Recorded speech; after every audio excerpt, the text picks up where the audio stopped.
Caitlin Clark talked to the media today. We're here to review and talk about it. I have not viewed the interview yet, so I'm doing it raw and uncut because that's how I roll, and that's what I do. Hit the intro, baby.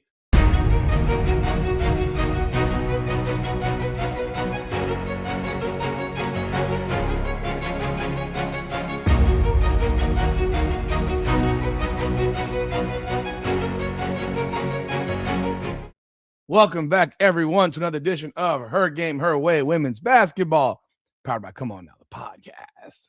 I'm your host, Rudy Rodriguez. Show mod, hit that like button, subscribe to the channel, ring the bell, hype the video, like the video, share the video, have fun with the video, and of course, follow us on social media, Her Game, Her Way Women's Basketball on Instagram. Let's go. Let's jump right on this interview right here with Caitlin Clark, day 4.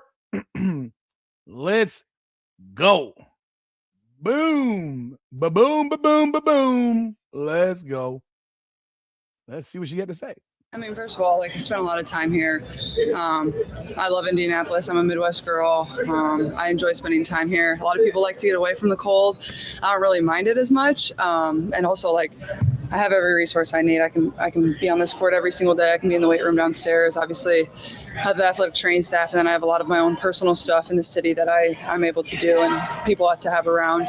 And then the pickup part of it, I mean, honestly, shout out to those guys. A lot of those guys are like part-time workers for the Fever and put in a lot of time. They really feel like full-time employees, but they're paid as part-time employees. And a lot of former college hoopers or some that have even played pro overseas that are back and are looking for runs as well, and just very selfless people. And a lot of the time people play pickup and they're playing to a score. Like, we kind of changed it up to make it a little bit more game-like, where we're playing like time.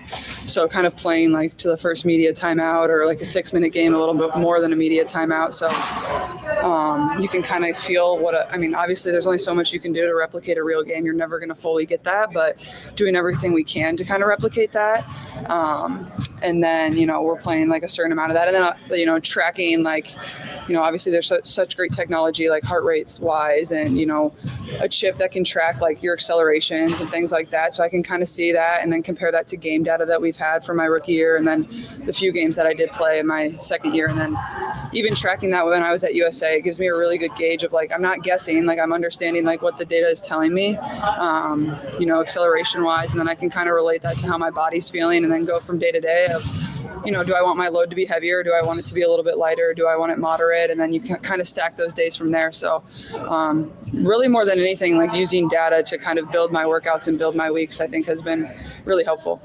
Okay, when it comes to Kelsey, a player like that who is so selfless, doesn't ask for anything, but will give everything, what perspective have you gained being a teammate of hers? Try to win a championship and I mean, obviously somebody that's been here, I think she's going into her 9th year with this franchise, and she's seen every bit of good, bad, not as good, whatever it's been. And she's given a lot of herself. And even last year, she's literally out there until her legs didn't work anymore. And I think that's like a great kind of sums up everything that she's given to this organization. But more than anything, like everybody knows that she's a tremendous basketball player, but like she's really cool people and just very down to earth and selfless and fun to be around, and really cares about people. And I think that speaks to like why she continues to sign back here, is like she enjoys the people that are here, and she also feels loved and cared for, and people are here to serve her as well, but she does it in return too. So just really fortunate that she's back here. I know I've said this before, but she makes my job a lot easier when you have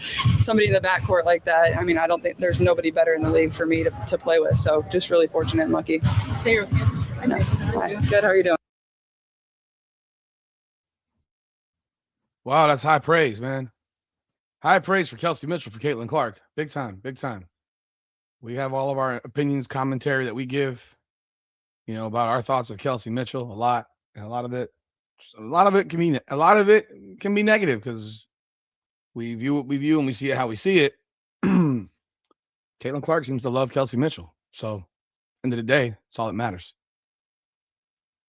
And you can tell me if this is not the case, please let me know. But being able to sitting out as long as you did last year, was it also like a mental break for you? You didn't have scrums. You could have said no to like brand obligations. You had a built-in excuse. So was there like a component of a mentor?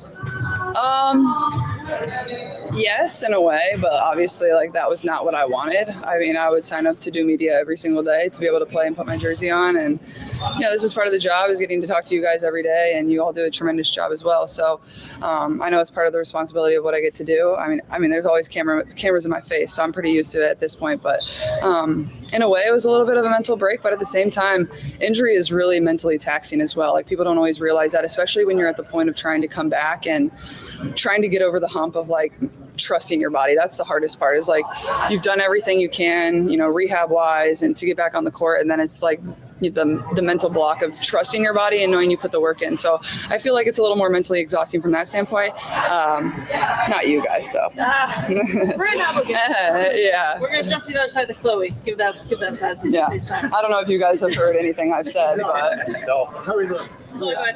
Steph has talked about creating depth in the backcourt, especially your injuries last year. Kelsey going to Lopez fell off. Just what do you think about having Ty and Raven kind of backing up the backcourt? Yeah. Also talked about kind of you playing off the ball a little bit, with a little bit of on-court rest. Just what do you think about that? Yeah, well, I think that's going to be something, like, that's what you have training camp for, and that's what you have the preseason games for, is to try different lineups and to try different people, and to give the people that are fighting for roster spots a chance to go out there and compete and perform. Like, I'm not going to go out and play 30 minutes on Saturday. That's just not going to be the case. That's not what it's about. It's, obviously I'm going to go out there and compete as hard as I can, but that's not what we need to do. And I think a little bit of off the ball stuff. Like, I think mostly on dead balls, like, I'm the best.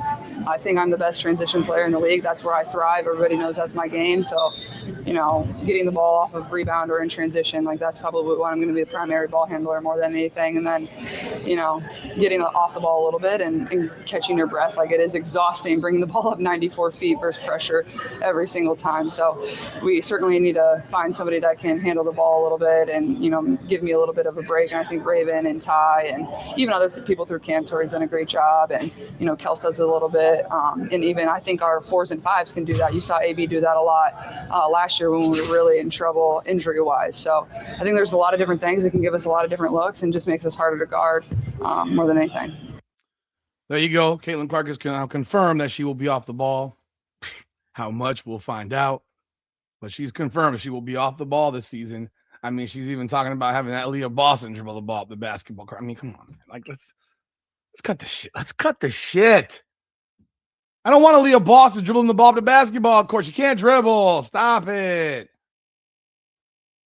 Keep telling y'all, Raven Johnson's going to play 15, 20 minutes. You don't believe me, but you're going to see. Caitlin, back here, when you look around, you see all the cameras, the microphones, the sellout crowds, how much gratitude do you have to just being in this space right now, in this space, just this moment? I mean, a lot. I'm just so thankful, and I think that was a great thing for me to, like, realize, especially when I was hurt. Like, and I wouldn't say that was something I worried about, but, obviously people love you for the product you put on the floor, and hopefully they love you for the person that you are too, and the way you continue to show up, and the way you're a teammate, and the way you're a leader, and the way you love the fans.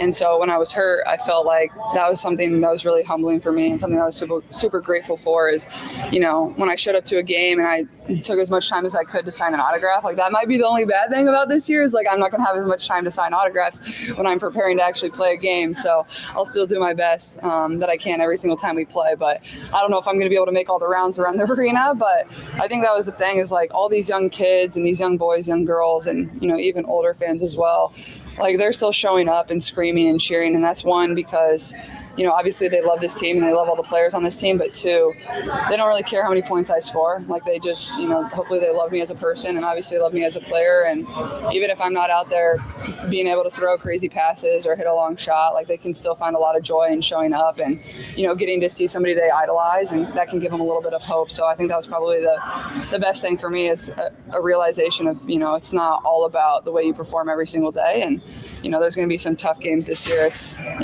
unrealistic to expect myself to perform for 44 games. There's going to be some games where you just don't make shots, and just reminding myself of that. We're going to wrap up with Chris. Yeah. Dumb questions, that's all I do. Okay. You're so good in the commercials. Yeah. Granted, you're playing the part of yourself mostly. Yeah. Have you had acting lessons and acting? What's your process? I have not had acting lessons, but I think I've definitely gotten more comfortable. Obviously, I've done a few of them now.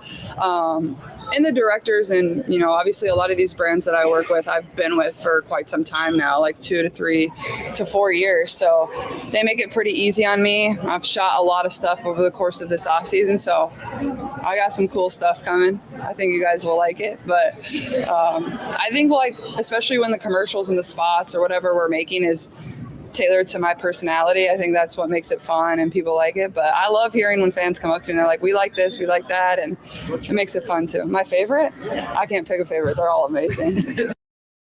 Sorry about that, folks, man. I just noticed right here that Caitlin Clark was carrying a camera. So she's taking pictures today. I guess it's their official media day in Indiana.